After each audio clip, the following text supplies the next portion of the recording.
Okay.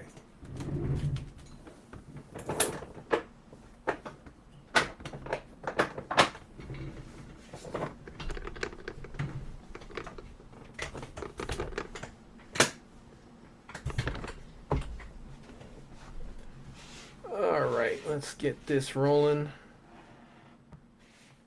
Let's get this put on whatchamacallit on next gen,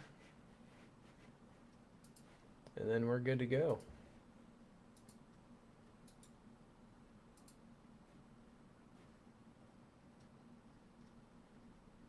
And we're ready.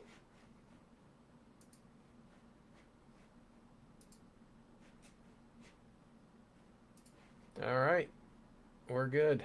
We're up and running. What's up, Darren? What's up, Spencer? I didn't know Spencer was. I guess I could get my fucking mic in front of me. That helped. Yeah, I didn't know Spencer was live. I didn't get the notification for some reason, or I'd have been on there. So, yeah, I figured I'd come on for a little bit. We got to do a podcast here a little later. So I got to be off of here. I can't stay on as long tonight. I got to. I got to get a podcast. I got to get everything set up for the podcast tonight with Paul and Weston. So excited to excited to have that conversation. I know Paul and Weston have that hypo clutch, and Weston just hatched out that 7525 solo Malaysian clutch. So be interested to hear what they got going on. So I haven't talked to Weston or Paul that much about breeding stuff in a while. So excited for that conversation. Now,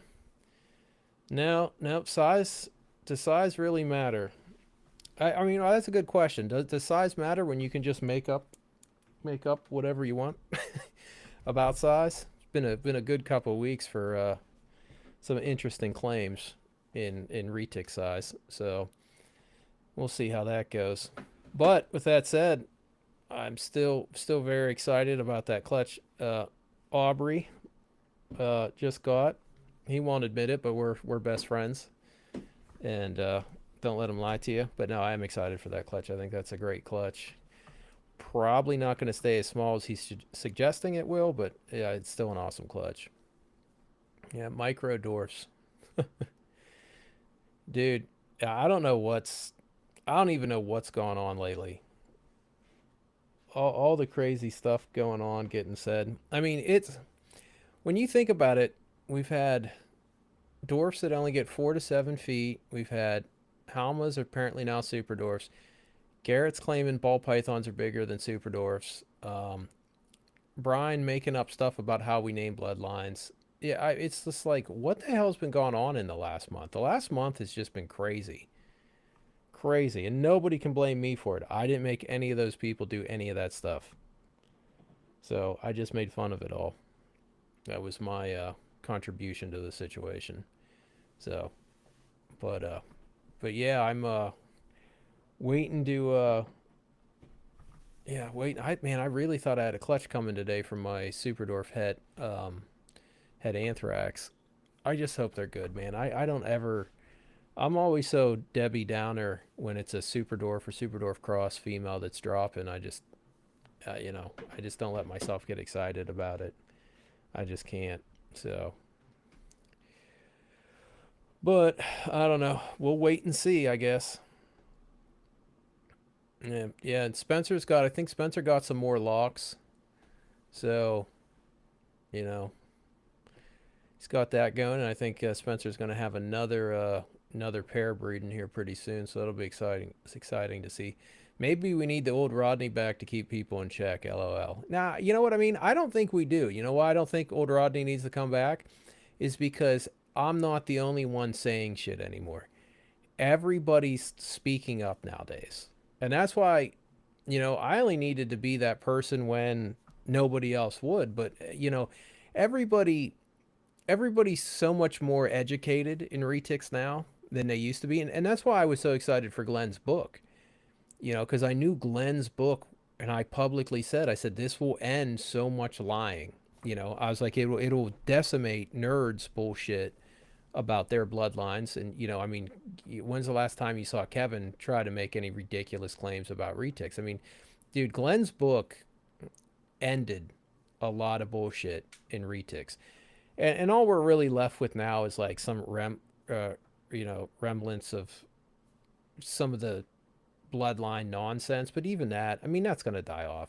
You know, I was gonna do a big breakdown, making fun of video of Jay's 4 to 7 foot dwarfs, but you know, do I need to put the energy into that? I mean, it'd be fun.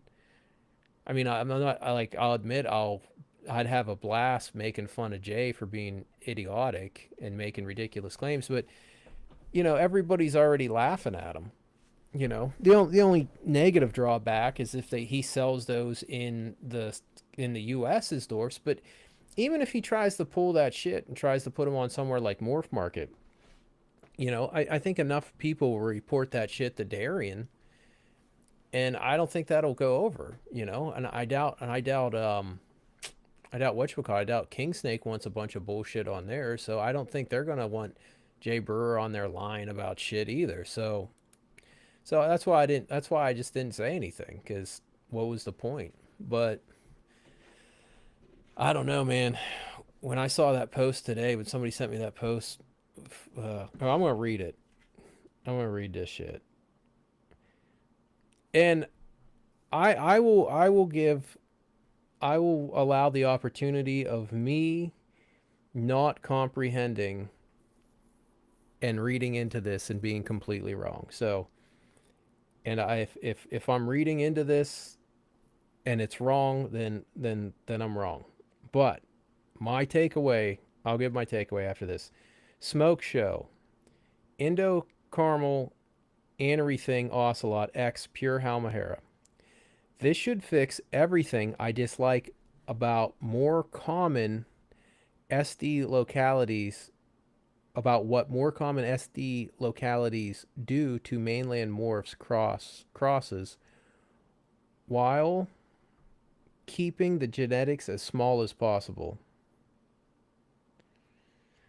Well, there's not. The only thing I can take away from this is suggesting that Halmas are super dwarfs. Maybe it was just worded real dumb. But like the specific thing is dislike what more common SD localities. Well, there's not really any uncommon SD localities. There's only 3 and they're pretty common. I mean, it's not like it's uncommon. I mean, what's really uncommon now in an SD locality? One, they all do the same thing and they all look the same. That's why nobody can tell them apart. So, okay, to mainland crosses while keeping genetics as small as possible. The only thing I'm reading from this is that Halmas are a super dwarf and they have really small, they're keeping genetics as small as possible. I don't know how else to read this. But here's my question. No, Tambelongans are not super dwarfs. I guarantee they're not super dwarfs. They're just, you know, if somebody gets a Tambo and feeds it, see, that's the thing. Nobody's ever really fed Tambelongans to see what happens to them. Do I think they're giant? No. Do I think they're can probably get 10, 11 feet? Probably. So they might be on the, I would say they're more into that medium size, like small medium, but we don't know because no one's ever fed any of theirs. So somebody get a Tambelong and feed the shit out of it and see what happens. Okay, let's go through a couple things here. Darien is on alert for Samson right now, by the way. Good. That's one thing that's some common ground me and Darien actually have. Yeah, but no, I mean, I really don't consider Tambelong and Superdorf. I mean, and I will gladly change.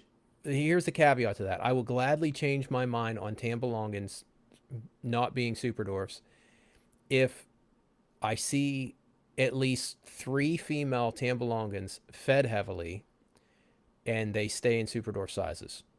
So I will gladly be like, I was 100% wrong.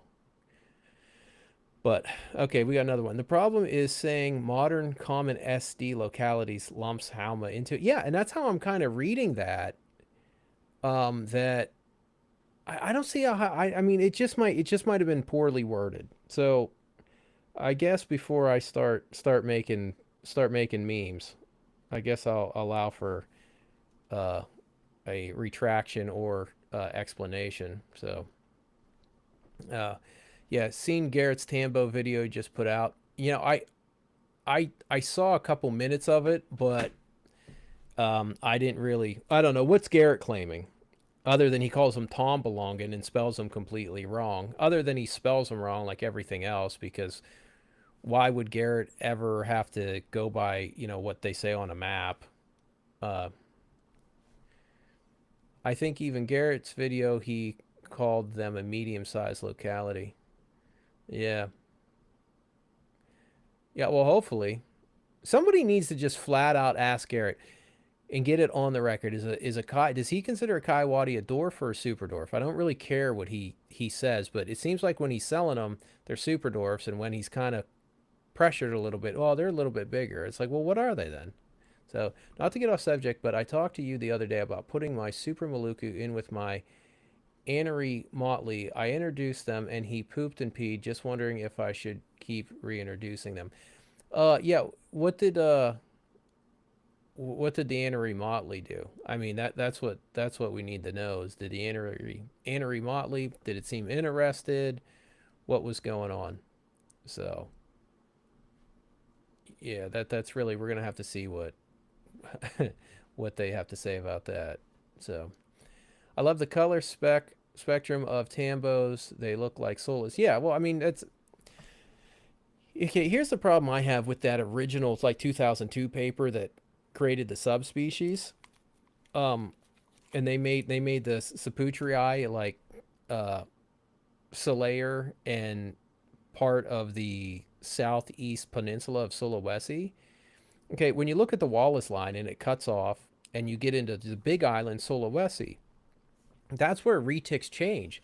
And then you have all the satellite islands around Sula that all have a Sula look, but like Solaire and Tambo, they're a smaller size. So the idea that Sulawesi wasn't used as the main island and the main source for a new subspecies, and then the surrounding islands being offshoots for them. See, personally, I think when genetic testing is done, I think that Sulawesi's will be put into their own species category, and then satellite islands will end up being subspecies, if I had to guess.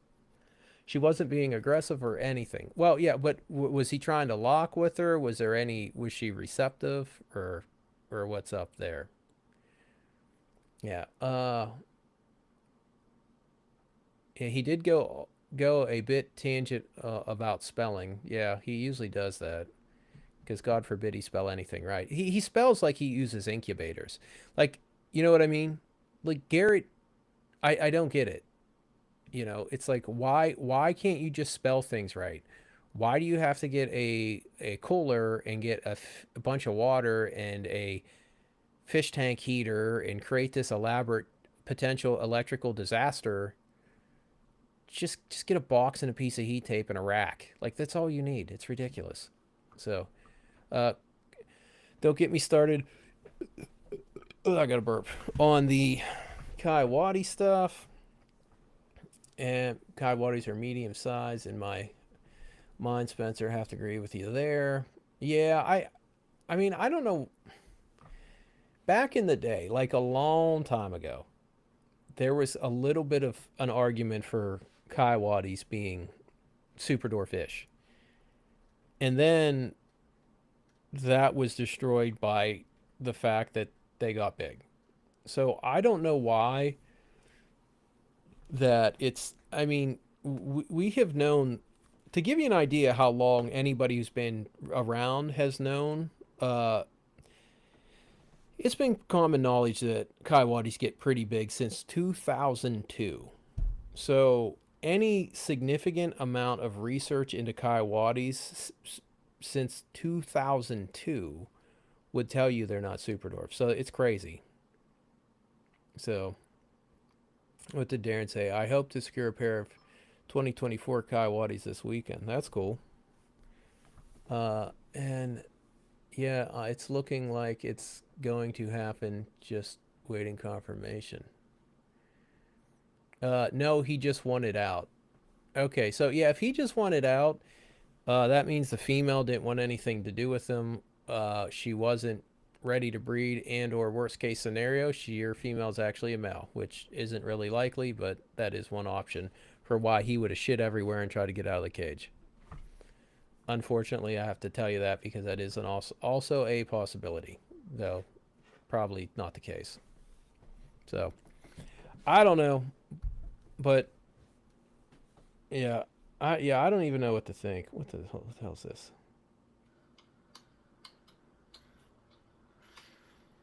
My dad just sent me a video of a pileated woodpecker out at his house. Here. I don't know if you can see it. My dad kind of lives out in the woods, so there's just wildlife everywhere, all day, every day.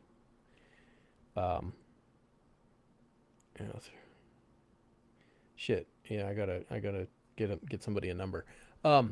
It did the auction Aztec sell on Morph Market? That is a good question. You know what? We're gonna answer that question right fucking now.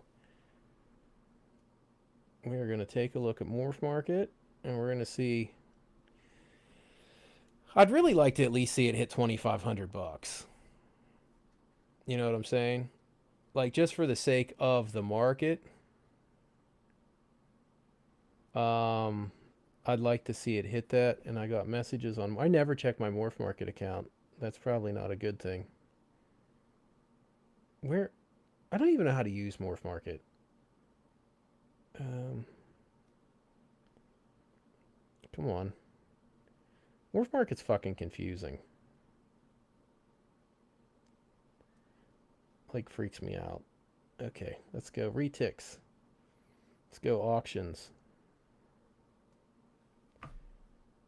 Where the fuck are they at? They're not on there. How long are auctions up for? Do they not stay up for very long? They must. Yeah, so I don't know if they sold or not. I know the mail hit 1,500. I saw that, but the reserve still wasn't met. Maybe we're to the point that it's just put them up for what you're willing to take before you lose any more sales to Bob. Okay, it's up to is it up to 72 hours, or does it have to stay on for 72 hours? Because it doesn't seem like they were on for 72 hours. Hold on, let me read this. Hey, I got something I think you might be interested in with focus and interest. The air 50% Bali, Kalatoa, 25 champs. Gotcha with Bali, Fowler background. From, hold on. My parents are F1 Ballies from Locality Core. Okay. Hold on, I gotta read something. I'll be back on.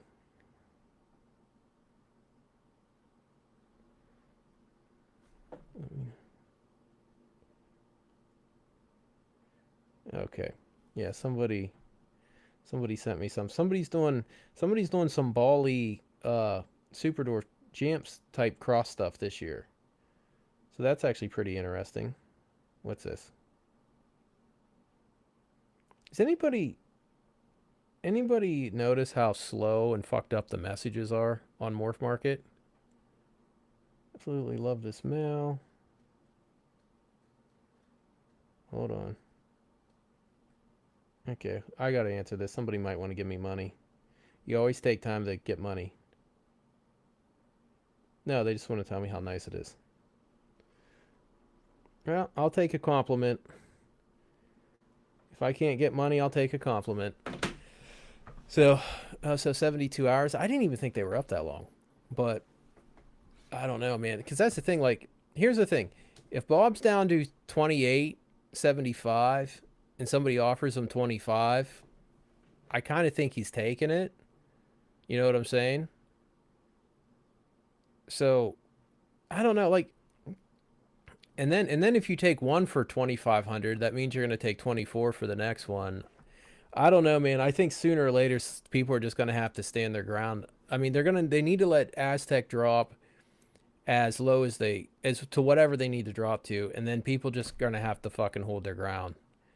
And it's going to be really hard to hold your ground if you have fucking 100 of them. So I don't know. I don't know. It's just a weird. Oh yeah, he's definitely gonna take. If he'll take 28.75, he'll take 2,500. I mean, if I have a snake up for 28.75, um, and you offer me 2,500, I'd have to be a complete moron not to take it. Be like, no, I'll just let you give money to somebody else.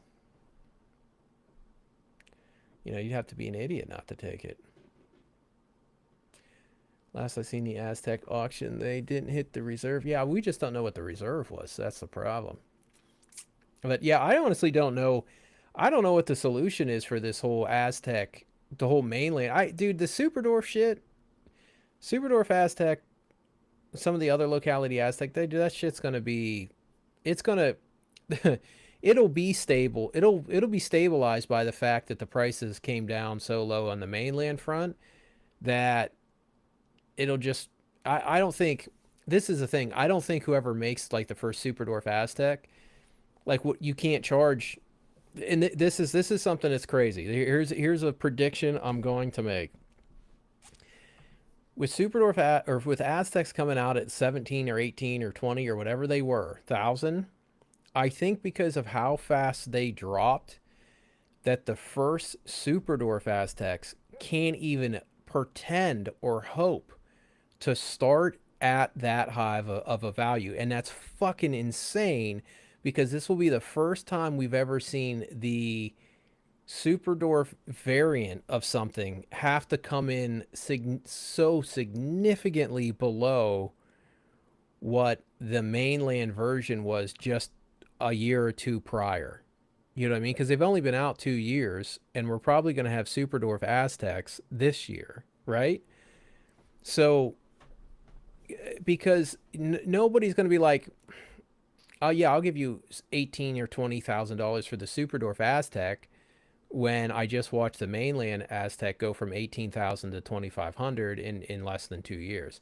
So that's a really weird situation that I think we're going to see, and it's going to be the first of its kind, honestly, in the Superdorf realm, of where the Superdorf version couldn't start as high as it.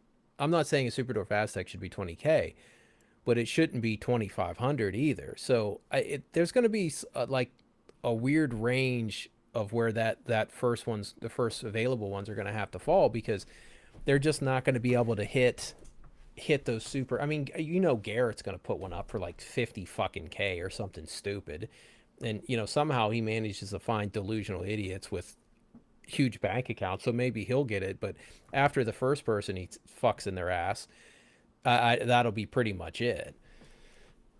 So yeah, Bob, yeah, definitely works on volume. And it's kind of hard to hate on Bob, because that's his game. He is a volume game. And he doesn't, Bob doesn't say, I'm a selective breeding game. I'm a regulating production specific breeding game. He's like, no, I have a bunch of snakes and I breed them and I make as many as I can and I sell them as fast as I can, and I do what I need to do with the prices.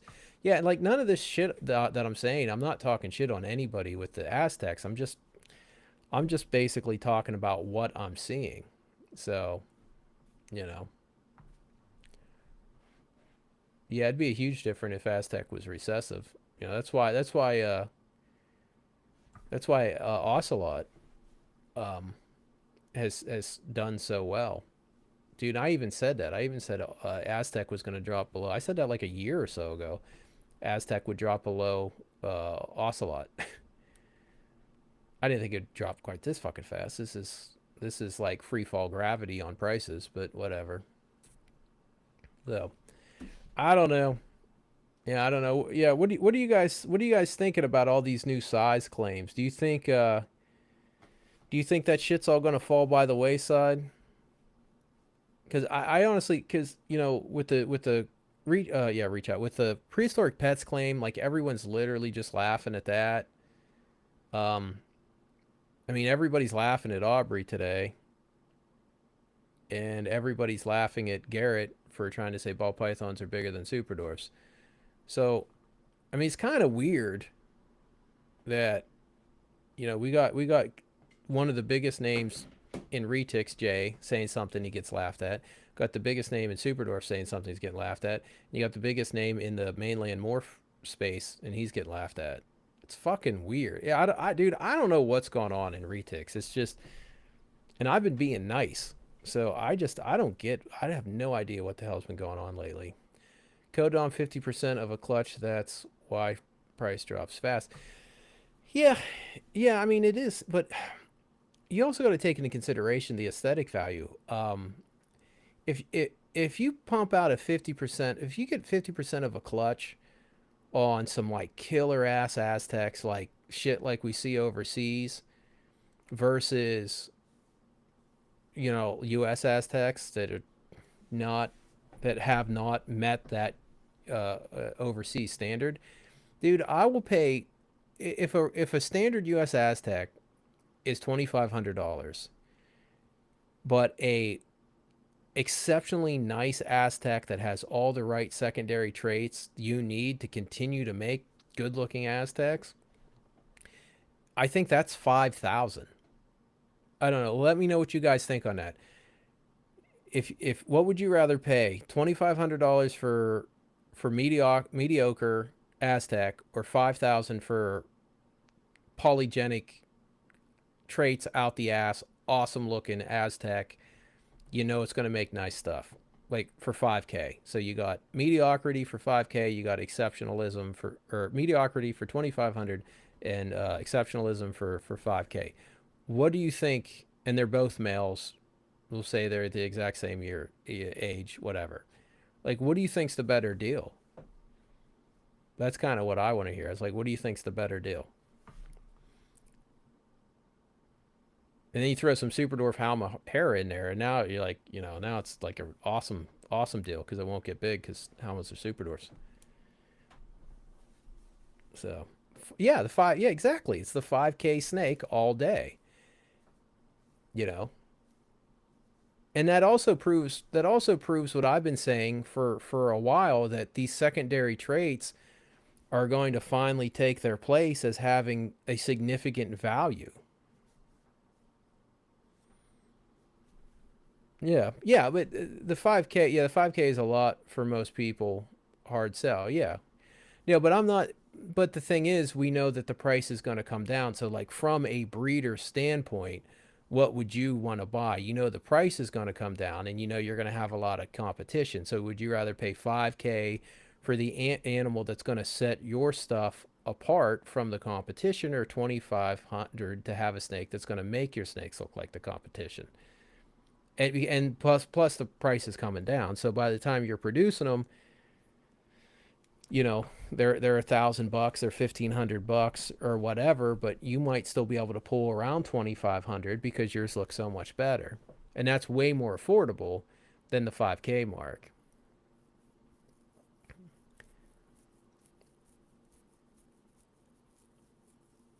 Yeah, I don't know. I just think secondary traits, localities, traits, localities, colors, patterns. I just think they're finally starting to people are starting to understand their value, and I think everyone's saying the 5K snake is the better deal. It just proves that. Okay, I'd love to see an Apocalypto or Fractalus would do to Aztec. That'd probably make them pretty nice. Probably make them pretty nice. I want to see what Mindanao and Ternate Blood combined does. I want to have Mindanao and Ternate Blood at the same time heading into Aztec. I would use my 5K to get other nice snakes, not Aztec. Yeah, yeah, that might be a good call. Yeah, because for 5K you could get a pair of F1 Halmas and an F1 pair of Ternates, or because all the F1 stuff I sell is all 2,500 unless it's super crazy. So you could literally get four snakes from me for that price. They'd just be normals, but they'd be awesome normals, and you could make everything look nicer. Get the 5K, get it to breeder age, and make your money back, plus keep the holdbacks. Yeah.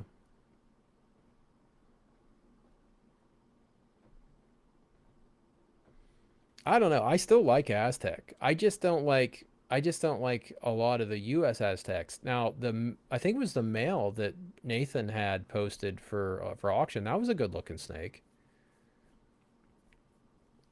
I just don't think people have really totally figured out what morphs are going to work the best with Aztec.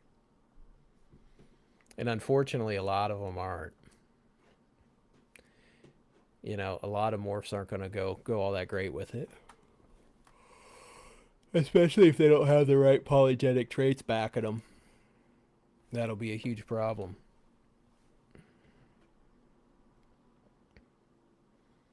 So, I don't know. What do you guys think? Okay, Super Dwarf Aztec. What do you think the starting price should be? There's a couple pictures of good looking Aztec. The original wild caught looking Aztec looks like not very good at all, to be honest. If you look at the good looking Aztecs, almost none of them have striping.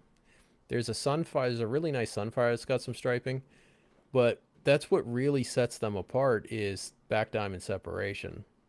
That's why I have a clutch in the incubator of ternates that should be producing that look. Yeah.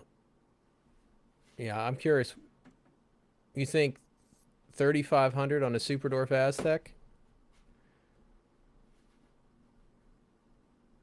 That might be a little low, but because Garrett's going to ask like literally five figures. Easy. Five figures. All right, what do you think's worth more money? A Super Dwarf Aztec or a Super Dwarf Anthrax? Well, personally, I think the Super Dwarf Anthrax is worth more. If I was buying two snakes like for breeder projects, I would go with the Super Dwarf Anthrax over the Super Dwarf Aztec. I think that's a better investment long term.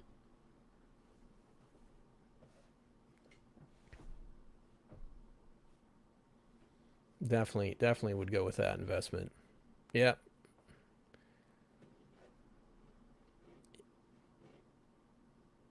Yeah, I cannot. I really need to put more black on Anthrax. I have this theory that if I can put a noticeable amount of more black on an Anthrax, it's going to look like a completely different snake. It's going to be just totally totally unique, totally something completely different than what we think. What do I think of the berm market? I don't know enough to have an opinion about the berm market. I used to breed berms a long, long time ago, and then I quit. And then I had a chance to get some labyrinth, hypo labyrinth projects, and I bred them for a few years, and then I sold them out. Which I kind of wish I still had some labyrinths. I really like labyrinths. I'm not real into berms, but I just like labyrinths. Yeah. So hopefully I get a clutch of Super Dwarf Anthraxes. Hopefully she's down there laying that fucking clutch right now, and it's good, and it's not shit eggs. So we have a lot of girls. We got a lot of het Super Dwarf hets. I have one myself, and then I think me and Andrew own four four females. So we're probably going to try for we're probably going to try to mix some ternate blood into it like immediately because I already have the ternate head anthrax.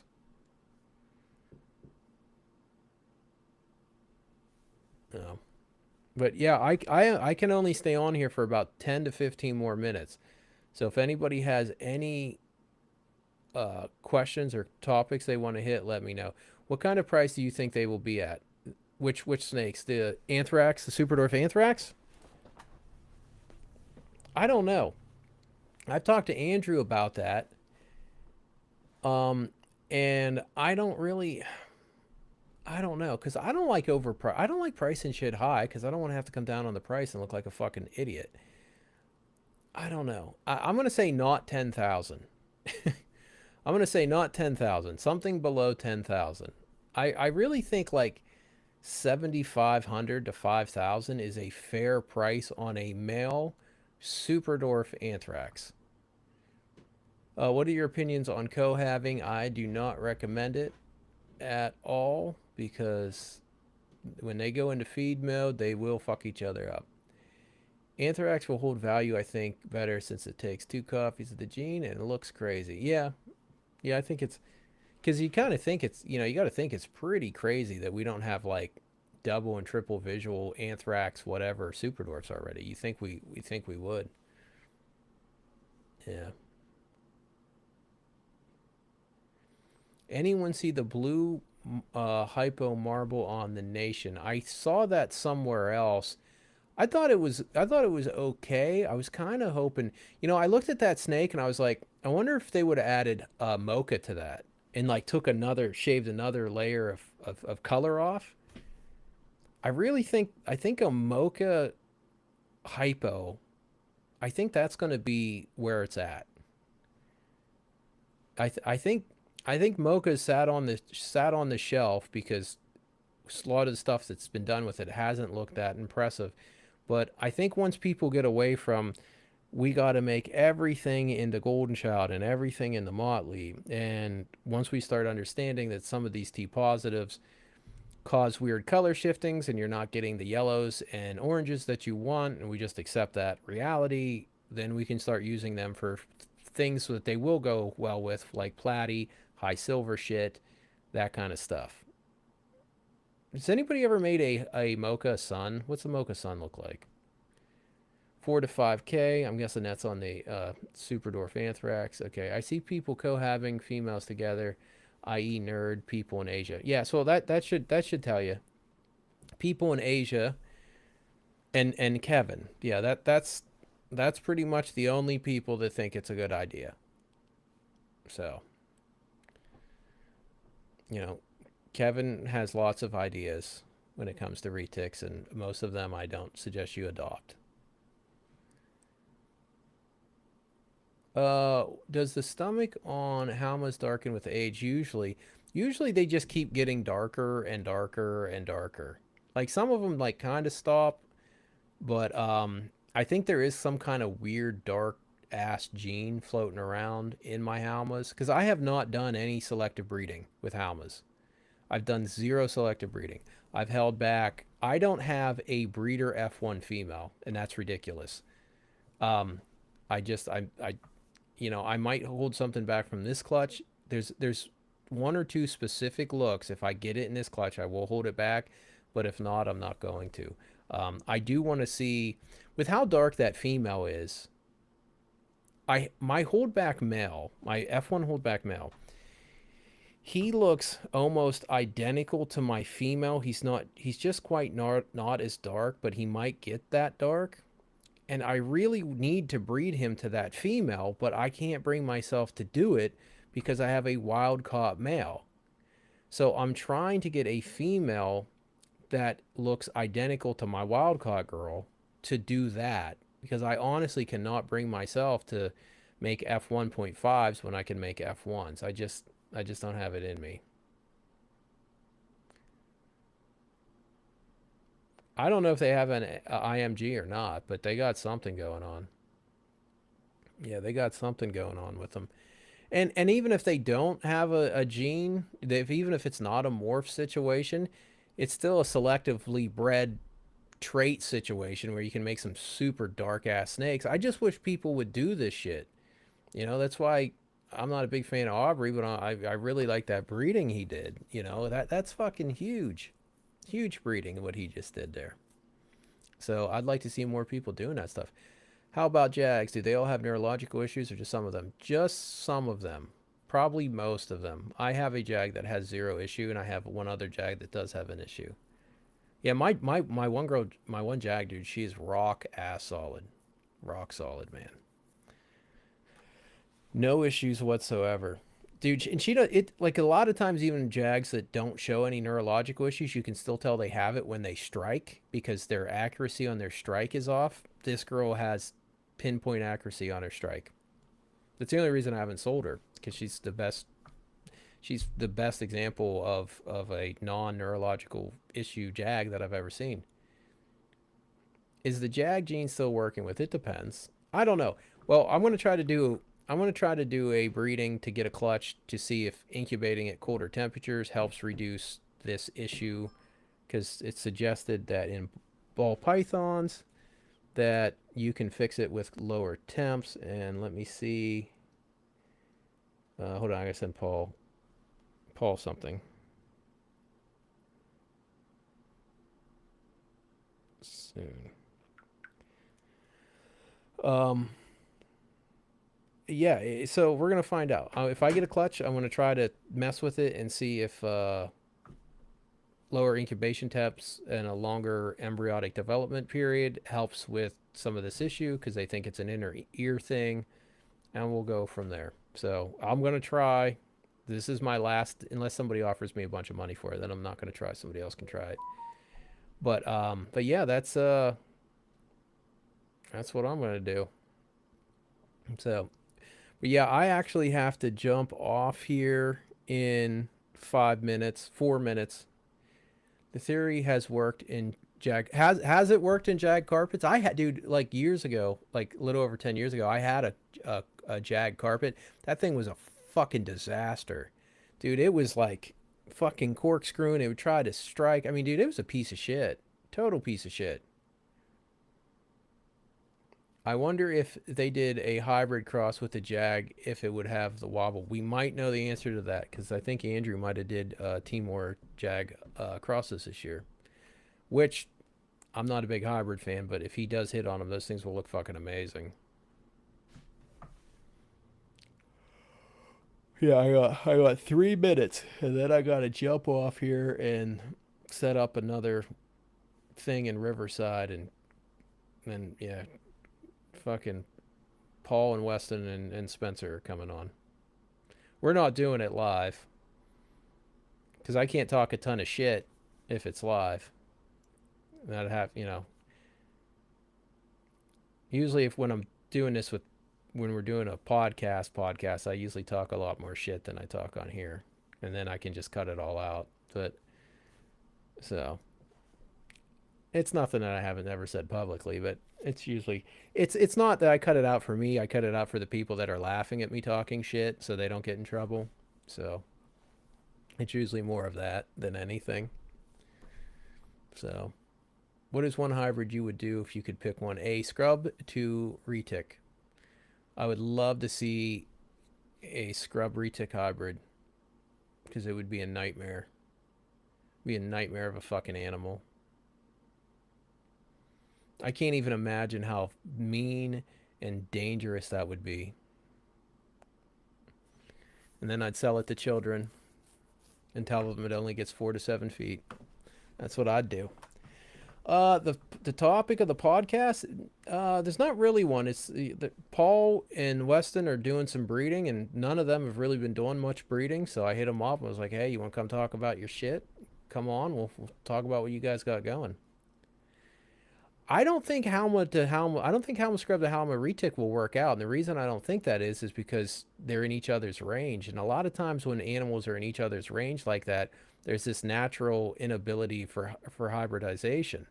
So I think it would be something better like, uh, you know, I think you'd have to take a scrub and breed it to a retic that doesn't have scrubs in their range. I think that's your best bet for actually getting hybridization that's going to have some, actual fertility that goes through. Yeah, throw in a rock python for good measure. Yeah. Yeah, that would be interesting to do that. So yeah, but no, yeah, I don't. I say I don't know what all breedings Weston and Paul are even doing this year. So, um, they're gonna let us know. I think Paul's doing a few, and Weston might be doing a few too. So we're gonna talk about that and see what's going on. But yeah, Yeah, sorry, I do got to jump off here. I got 15 minutes to set this other shit up, and we'll go from there. But yeah, thanks for jumping on and hanging out, everybody, as always. And I'll try to be on tomorrow. I don't get a lot of people don't tune in on Fridays. Like I don't get shit for people on the weekend, so I just don't do them anymore unless I'm bored. But yeah, I'll jump on tomorrow. People want to hang out and talk, that's cool. If not, I'll just run my fucking face and talk to nobody.